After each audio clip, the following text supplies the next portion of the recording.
Now, previously we stopped at impact. So under impact chapter, just to recap, under impact chapter, you have two types of impact. One is along the line of impact. We call it central impact. All right. And one more is called oblique impact. Oblique impact come with different angle, right? Come with different angle. Okay. This will be one of your test 2 questions. Just take note.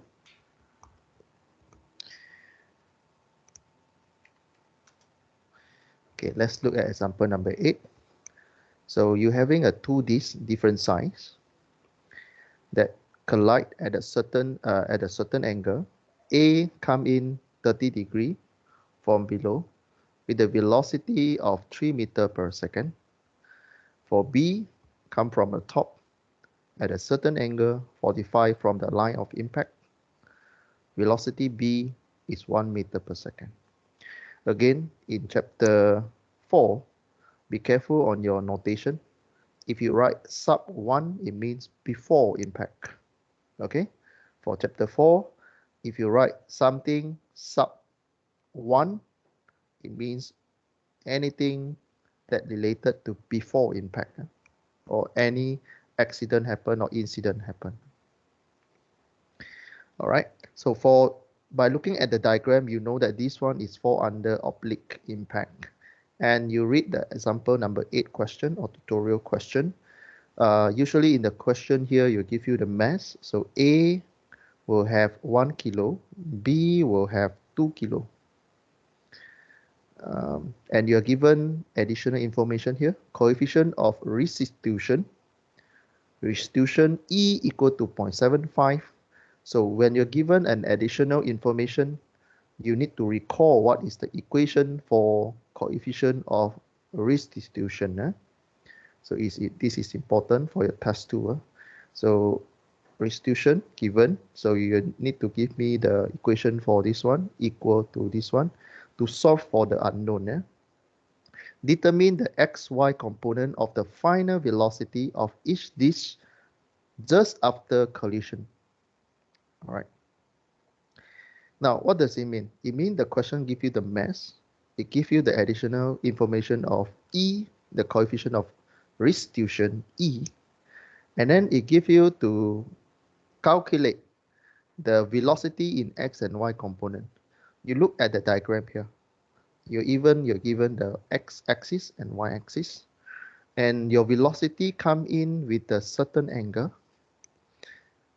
From the question and from the diagram, you should able to derive the velocity A into x-axis and y-axis, velocity B into x-axis and y-axis.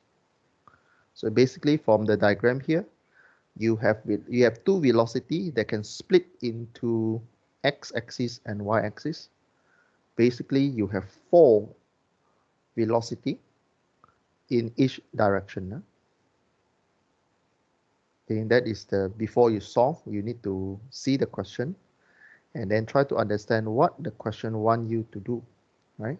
The question asks you to do xy component velocity, final velocity means after the collision.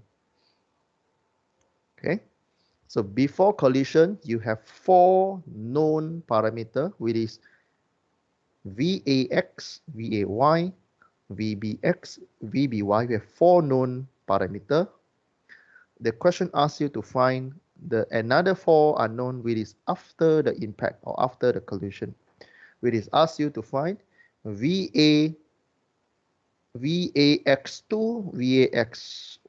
VAY2, VBX2, VBY2. You need to find these 4 unknown after the impact. After the impact.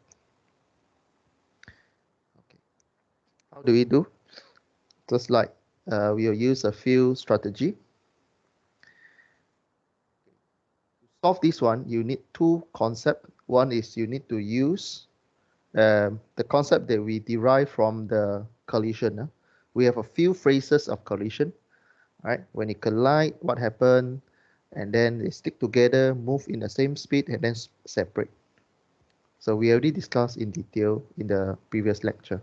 So to solve this kind of question, you need to use principle of linear impulse and momentum, and also conservation of momentum. And then extra information from here, coefficient of restitution, E equal to something. You have three equations, so you basically you can solve impact question. Basically, example number 8, the principle of solving or strategy solving is actually quite similar. It's just that number 8, this question, you need to split into X and Y axis. So I'm splitting all the axes here, right?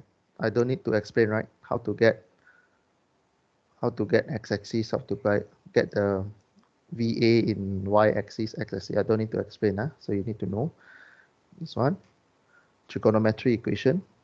Once you get the xy value for before the impact for both A and B, we have 4 value here, this, and be careful on the positive negative sign. All the direction to the x is positive, all the direction going up is positive. So if when you split the velocity vector, if the arrow going opposite of your positive direction, remember to give a negative sign there. Okay. Once you have 4, I move to the space here.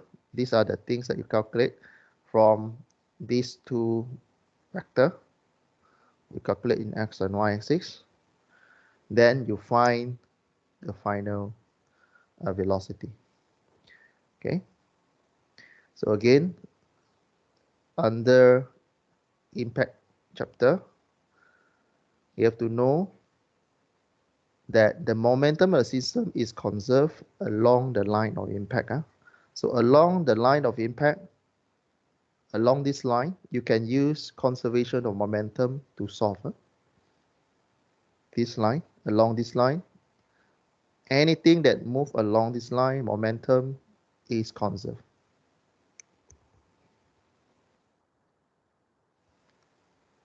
So this will be the equation or schematic diagram that you should be able to draw in your test too. So you have two sets here. One is for A, one is for B.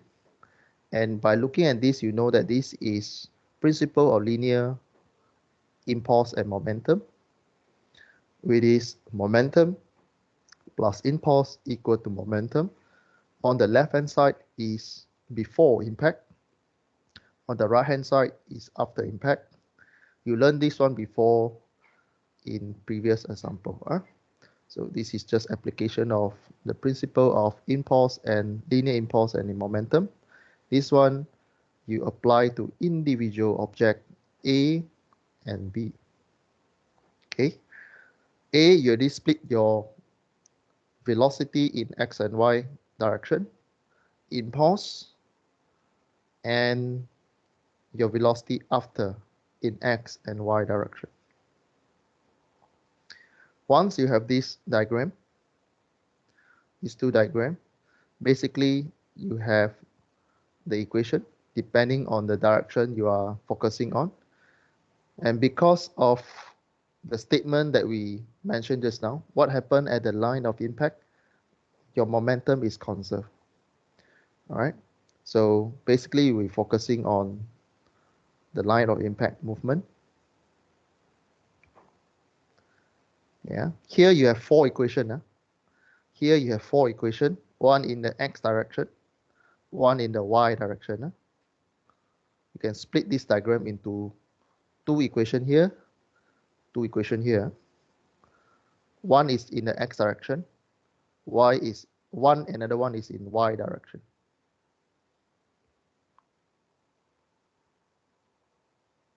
Okay. When you calculate using the diagram, the conservation of momentum, why we're focusing on X? Because just now we mentioned that what happened at the line of impact? The momentum is conserved along line of impact. Momentum is conserved along line of impact. Important information. Right? Don't miss this information. The momentum is conserved along line of impact.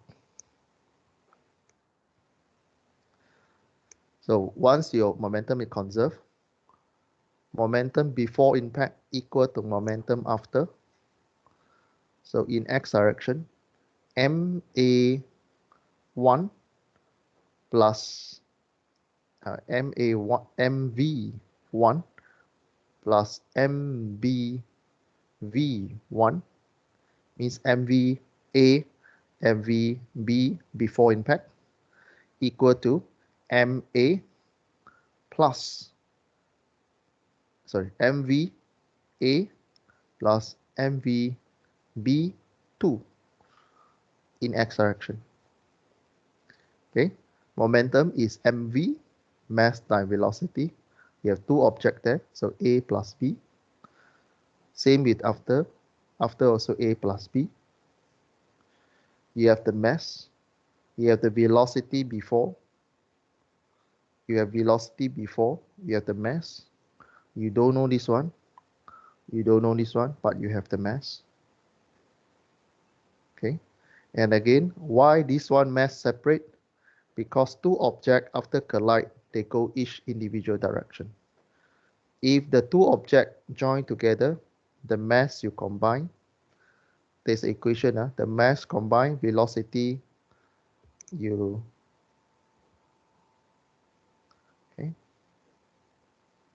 There's a two scenario, conservation momentum.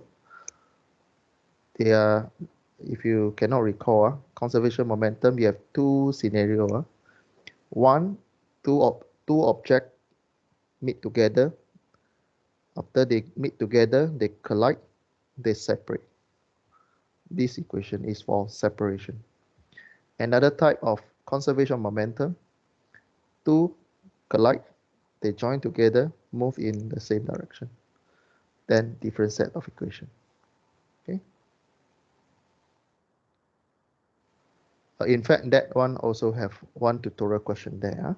So you just replace all the known information. You get one linear equation. Okay, in that first equation. Then recall the information given, coefficient of restitution, 0.75.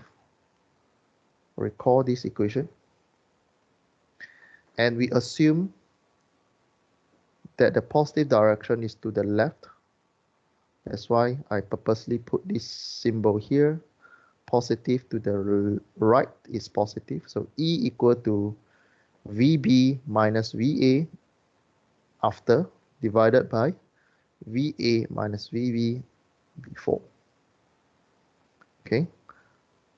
Before divided by, after divided by before impact.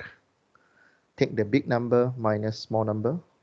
B2 is always higher than VA2. This one also same. Take the big number minus small number.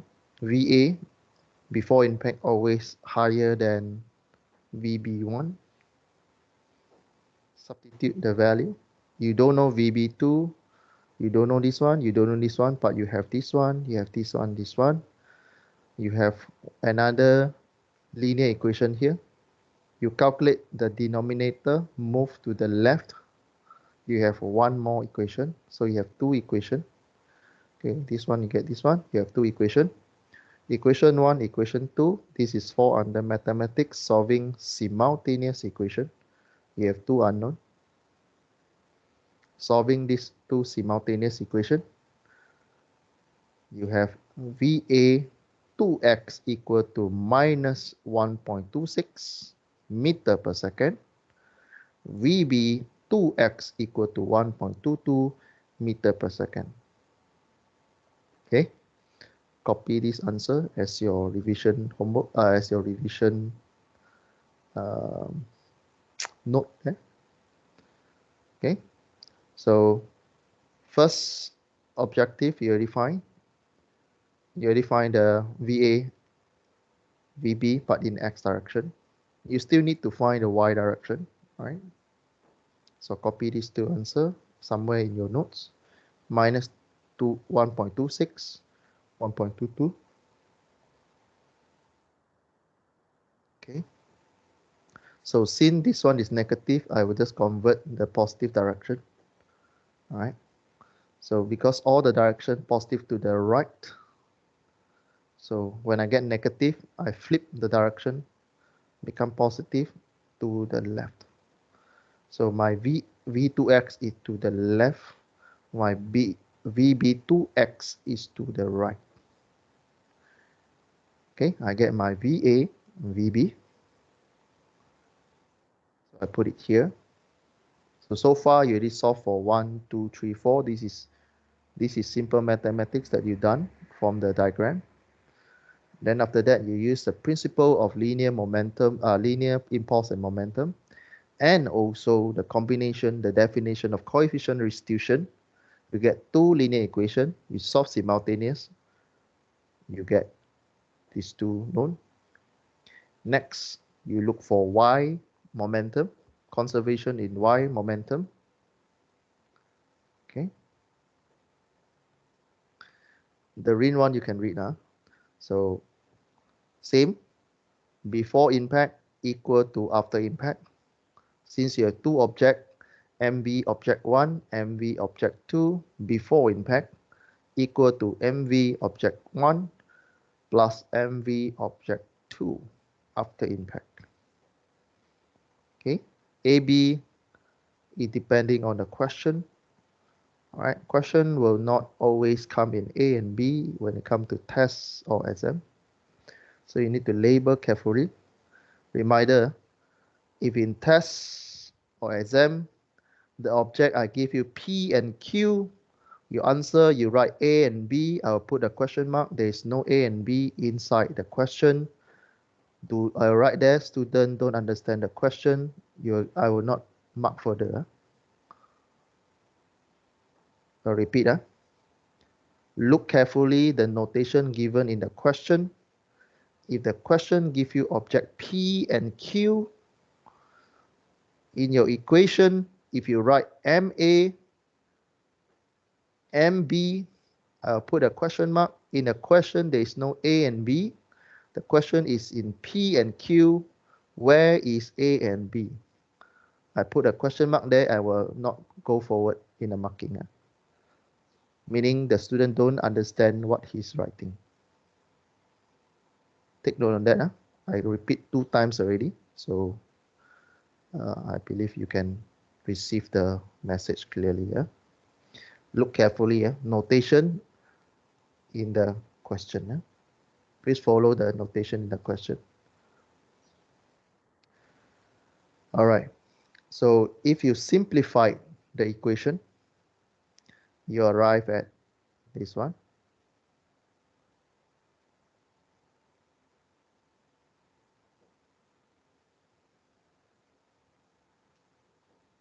Okay, you write this one, you simplify the equation, you arrive at this one.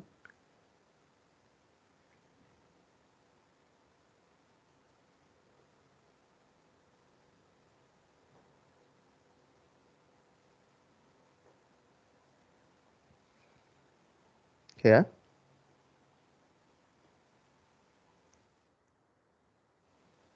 Since the mass is the same, cancel mass. From here, VA1 will equal to VAY2, meaning component of VA in Y before impact will equal to VA Y after impact.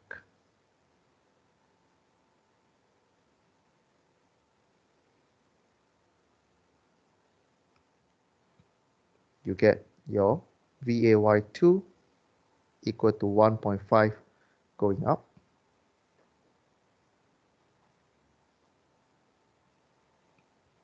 Another one. This one equal to this one equal to this one. So VA, VB before impact, but in Y direction, equal to after impact. Again, mass B same, before and after. So simplify this one. this one equal to this one. You already have your VBY1 before the starting point. So your VBY2 equal to minus 0.7071 meter per second. Again, this is negative, but your positive direction is going up. You can flip this one, it becomes positive, arrow pointing down. So you have your X and Y component. So this one, you already done solving the question, right? You already done solving the question in X, Y direction of the final velocity. Normally, in final question, in final exam question or test question, you will have one more section to ask you to calculate the resultant or the final velocity and the angle after the impact. So you have X and Y component here. What do? You use this equation, resultant equal to square root of x squared plus y squared. How to find the angle? That equal to theta inverse y divided by y divided by x. All right. So you substitute all this value inside there, inside here. All right.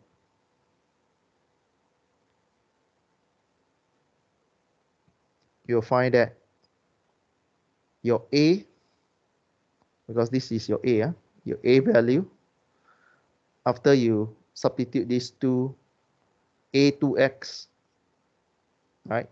VA2x, VA2y or y2, you take these two values, substitute inside here, you manage to find the resultant for A is 1.96 meter per second. Angle is 50 degrees from the line of impact. All right, you have to understand the basic trigonometry. You are using y. Where's your y? Your y is here. Where is your x? The x is here. That's why your 50 degrees here and not here, because you're using y divided by x. Same with the b. After you substitute this value and this value, 1.22 and minus 0.7 into this formula, you get the resultant for b will be 1.41, going down at 30.1 degree. Okay.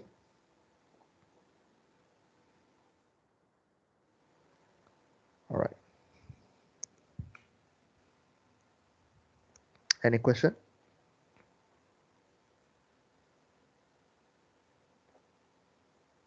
Any question for oblique impact? Everyone good? No, sir. Good, yeah. All right. Okay, let's go into angular momentum. So you have this diagram. What I mean by angular momentum?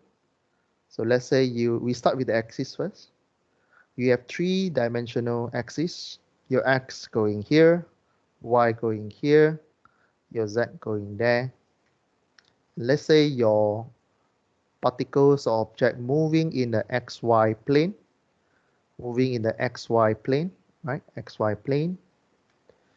And your path, like what you learned in your chapter, since your chapter 2 and chapter 3, you know that this blue line is your movement of your particles, your path.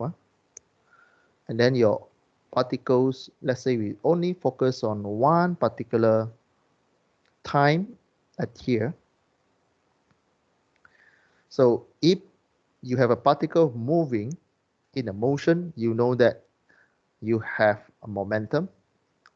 What is momentum? Mass times velocity. And you have a curvilinear motion. When you have a curve motion, you have two components, tangent and normal direction. Normal always pointing to the center of the circle. Tangent always 90 degree to your normal, or it's always straight from the curve. So in this case, your arrow is pointing from the curve, which is your tangent direction, going this way, right? And your z direction is the one that we are focusing on in this section. We're going into angular moment. So what is angular moment? Angular moment is the results of your momentum. Okay, again, the result of your momentum, mv, refer to the origin of your reference axis. Okay, in this case, recall what is the basic fundamental definition for moment. Moment is F times d when you have the force and the distance. Force times distance, right? Force times distance. The force and distance must be perpendicular. So mv is a momentum multiplied by the distance that are 90 degrees. They form angular momentum. Yeah. Okay. So this is textbook definition.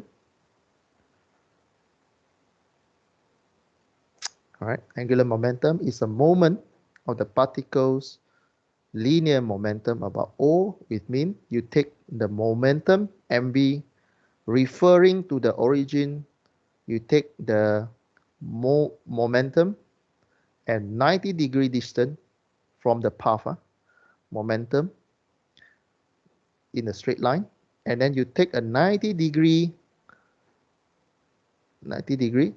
distance, you measure from the 90-degree distance here towards the center of your reference point. It's the same definition as the moment that you learn in your physics. What is moment? Moment, you take force multiplied by d, right? Ft, and both that relationship 90 degree, you form a moment. In this case, when you study about angular momentum, same, but this time you use more momentum rather than force. You take momentum, multiply by the distance, 90-degree distance to the origin, you get angular momentum. And in this diagram, you see the hand there, right? You see the hand. This is right hand rules. This is right hand.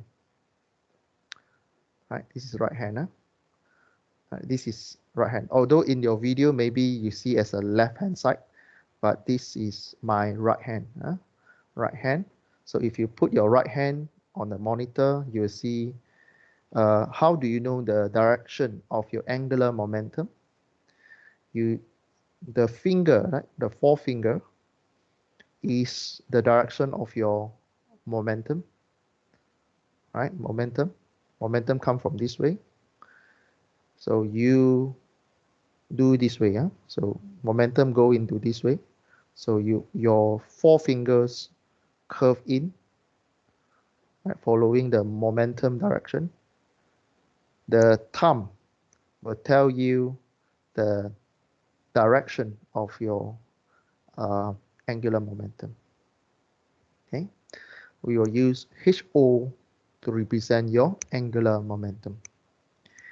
All right, so today you learn something new in engineering dynamics, and you see this one when it comes to your finite FEA, finite element analysis.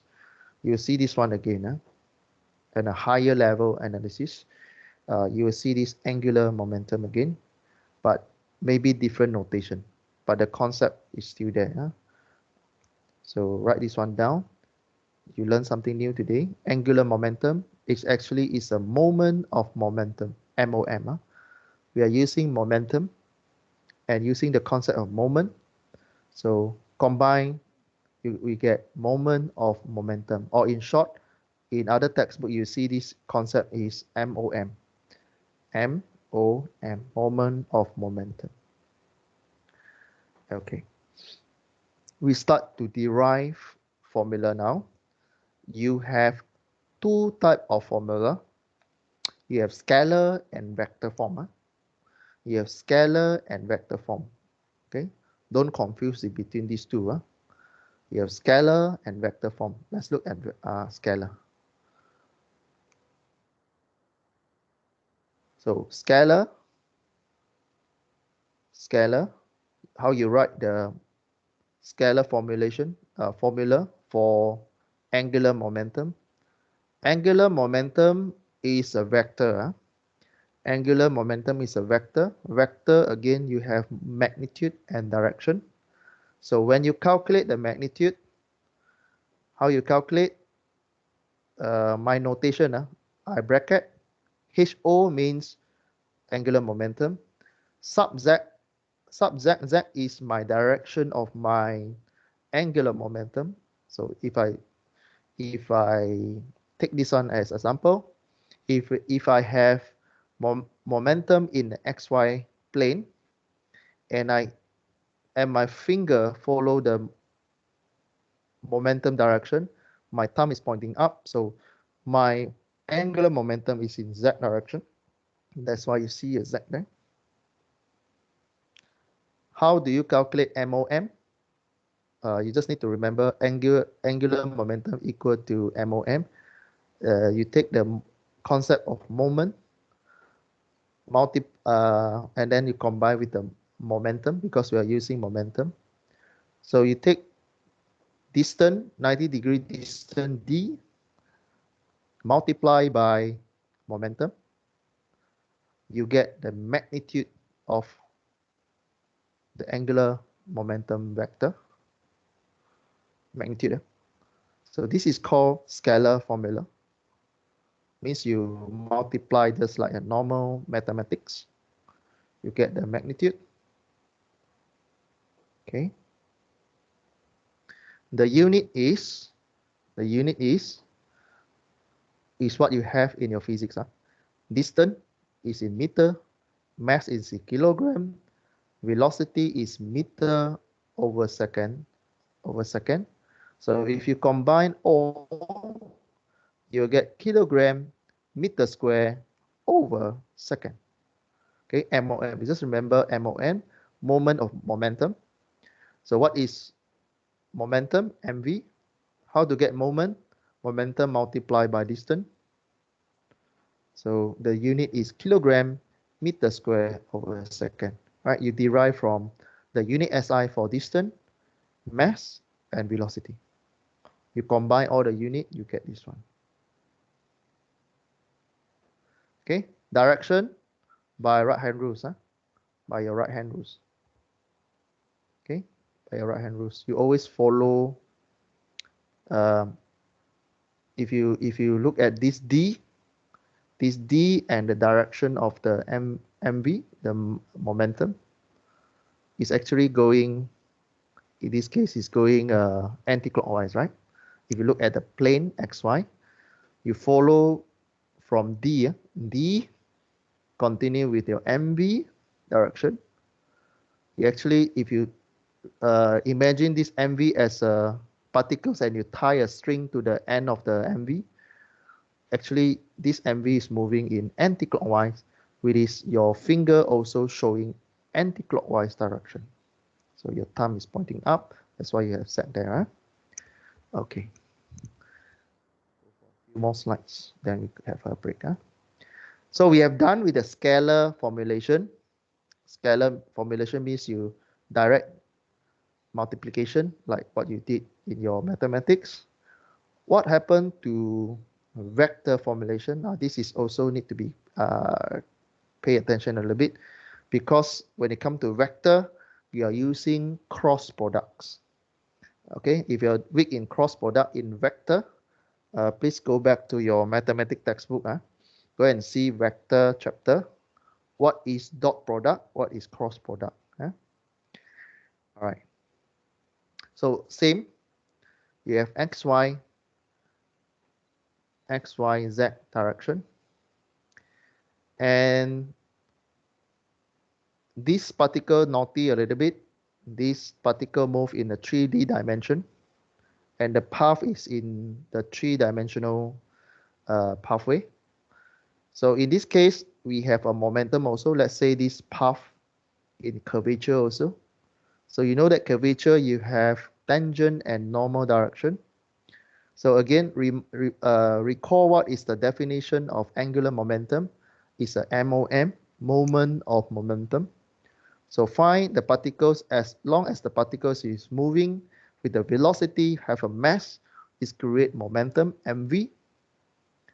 And when you calculate the moment of momentum, what is moment? Distance to the momentum, distance multiplied by the momentum. In this case, because we are using vector, our distance, we change a little bit. We do not use d, but we use r in vector formula. This one is consistent throughout the module. When you see r, it means we are going to look into vector. So r means is a distance from zero, from your O origin to the particles.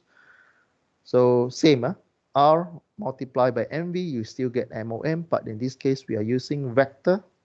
Vector, we are using cross product, like what you have in your handouts there. How do you know the direction again? Use your right hand rules. You follow the distance and the moment. What does it give you? It gives you one direction, right? Either clockwise or anti-clockwise. So this one is, I can say this one as anti-clockwise. So your hand curve, right? Is a hand curve. Hand curve. When you curve and put your put your hand at the origin here, you curve, right? Your actually, if you put on your screen, then you'll see that your finger actually pointing this, your thumb actually pointing this direction, right? My one flip because I'm using camera here, is flip direction. So if you use right hand rules, you manage to find the direction of r cross mv. r cross r cross mv, you get angular momentum in vector form. Okay, use HO with angular momentum equal to r cross mv. And if you study in Max 2 or even Max 1, when you come into vector chapter, cross product, you need to be careful. R cross MV doesn't same with MV cross R. It's very particular about direction. R cross MV is not same as MV cross R. Take note of that. When we study angular momentum in vector formula, we are using R cross MV. We take the R first, then MV. R cross MV. In vector, be careful again on the cross product. Cross product, you learn in your mathematics, cross product, if you flip, it gives you different answer already. Okay.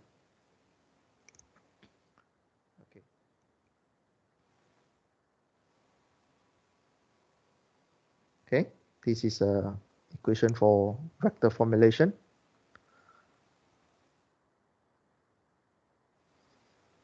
So you learned about matrix. All right, you learned about matrix before. So you can put the matrix, this formula, cross products, vector form.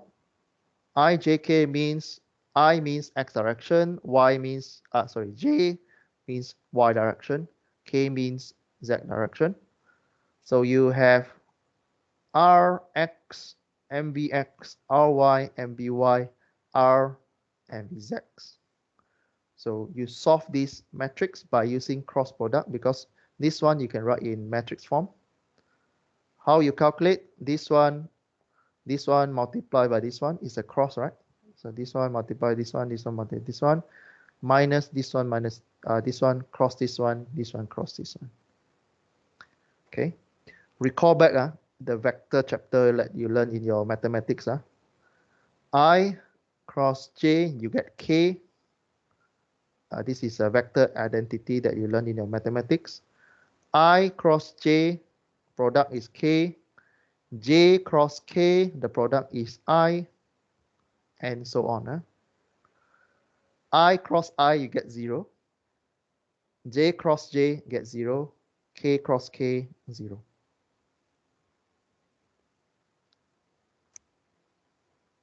Okay, we solve for the formula first, then we, after break, we come into example. Another one is look at the normal definition of moment. Let's say a particle move in a three-dimensional, all right, and there's a force acting on this particle, and there's a radius, or there's a position r acting on these particles. If you use the Newton motion equation, F equal to ma, and you know that another notation for acceleration is v dot, which is a time derivation of your velocity. V dot also means acceleration. Another mean, if that you can calculate the moment of this particle by referring to origin here, like what you learned in your physics, F multiplied by the D, but in this case, because this one is in 3D, we use cross products. Again, R cross force, R cross force, and not force cross R, different. R cross F is different from force cross R, because different direction already. Different direction already. So we always take R cross your force. So this is just an expansion of equation. R cross F, F equal to ma, also equal to m dot v dot. Okay. From the definition of Newton equation, F equal to ma, we combine this definition into into momentum definition in cross products. Okay. There's an appendix B that I give you since chapter 2 in the themes.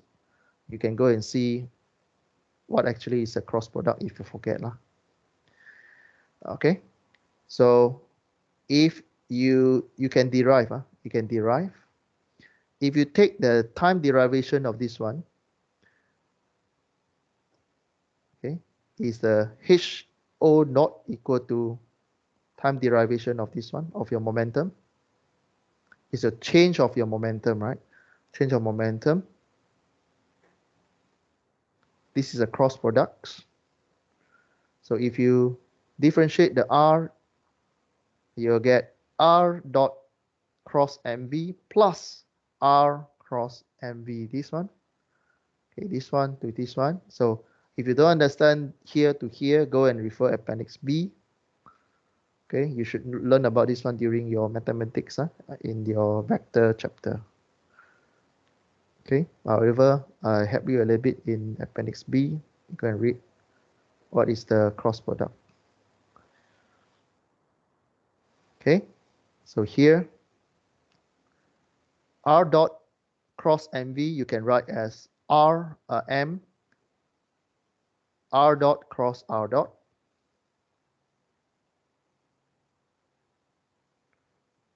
Because V velocity also, how you find velocity? You time differentiate the R, right? The velocity. How you find velocity?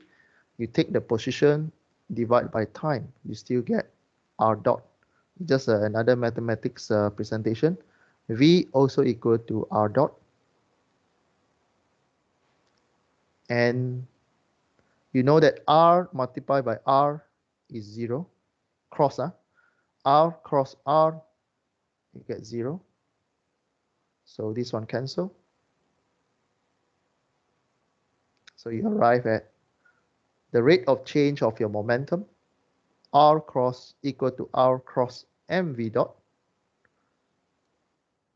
And you can say that your sum of your moment for that particles equal to h dot.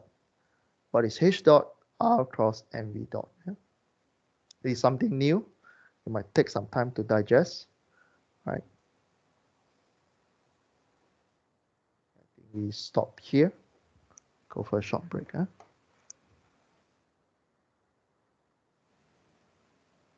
Okay, what is the meaning? I put on the slide here. This one, M on the left-hand side is all the moment that happen on that particles by referring to O. Another one is the rate of change of angular momentum about that point. It's a rate of change because H with the dot there means from what you learned in the previous session. All right.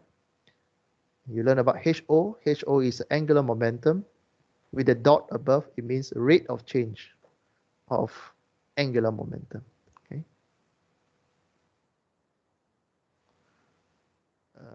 This is just another, still same, but this one is more on the sum of all the particles. You still use the same equation. Yeah? Okay, this one you can read on the slides. Okay, we stop here.